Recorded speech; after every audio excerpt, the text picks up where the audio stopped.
मंडळी, आज मम्मीनी बघा मस्त आमच्या काय बनवले, काळ्या तव्यामधलं पिठलं, गाठीचं पिठलं एक नंबर लागतं चवीला. मम्मी सांग बरं कसं बनवायचं.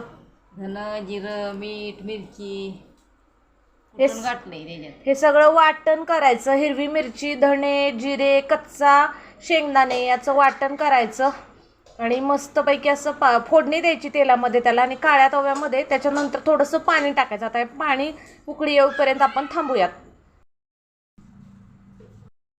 आता बघा, आता हे पाण्याला उकळी आलेली आहे आणि आता हे बेसन पीठ असं वैरती आहे त्या पिठल्यामध्ये.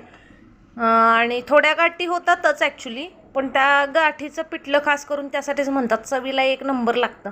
आता बघा मम्मी माझी हे असं पिठलं बनवते आहे.